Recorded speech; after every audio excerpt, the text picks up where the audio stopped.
রাদিয়াল্লাহু তাআলা আনহু তিনি বলেছেন, বায়াতুন নাবিয়্যা সাল্লাল্লাহু আলাইহি ওয়াসাল্লাম আলা আল্লা আখিরা, যে আমি ইল্লা কাইমান, আমি রাসূলুল্লাহ সাল্লাল্লাহু আলাইহি ওয়াসাল্লামের সাথে এই মর্মে বায়াত করেছি, আমি রুকু থেকে সিজদায় যাওয়ার পূর্বে কিছুক্ষণ দাঁড়িয়ে থাকব। বায়াত আমরা বায়াত করি কিসে?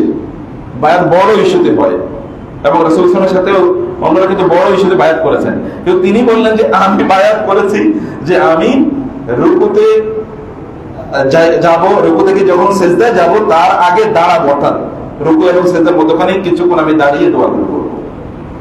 এবং কত মহামূল্যবান এই সময়টি, যখন একজন ব্যক্তি রুকু থেকে দাঁড়ায় তিনি বলেন রব্বানা ওয়ালাকাল হামদ, সামিআল্লাহু লিমান হামিদা, রব্বানা ওয়ালাকাল হামদ হামদান কাসীরান তাইয়িবান মুবারাকান ফি।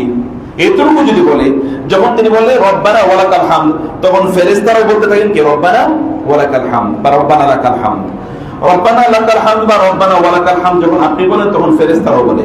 যদি আপনার রব্বানা লাকাল হামদ এবং ফেরেশতাদের রব্বানা লাকাল হামদ একসাথে হয়ে যায়, তাহলে গুফিরা লাহু মা তাকাদ্দামা মিন যামবি, অতীতের সব গুনাহ তার মাফ হয়ে যাবে।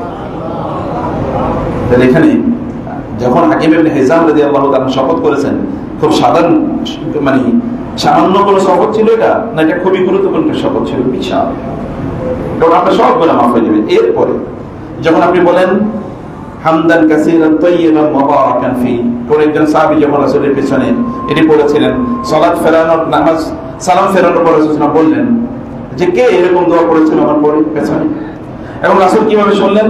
কারণ তিনি বলছেন ফা ইন্নী আরাকুম মিন খালফি, কারণ আমি তোমাদের পেছনে দেখতে পাই। আল্লাহ তাআলা তাকে একটা স্পেশাল মর্যাদা দিয়েছেন, আমরা কি পিছনে দেখতে পাই না? কেউ তিনি পিছনে নামাজ দাঁড়ালে পিছনে কি হতে দেখতে পেতেন, তিনি শুনতে পেতেন। এবং এই কারণে তিনি বলেছিলেন যে তোমরা যখন আমি সূরা ফাতিহা পড়ি, আমি যখন কেরাত পড়ি, তখন কি তোমরা আমার সাথে পড়তে থাকো?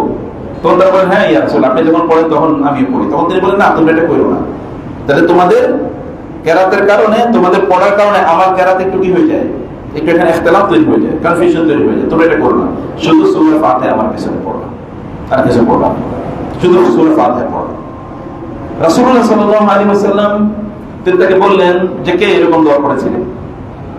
একজন সাহাবী দাঁড়িয়ে বলেন ইয়া রাসূলুল্লাহ, তিনি বললেন আমি দেখেছি 30-এর অধিক ফেরেশতারা নিজেদের মাঝে প্রতিযোগিতা করছে তোমার আমলনামায় কে বেশি সওয়াব লিখতে পারে।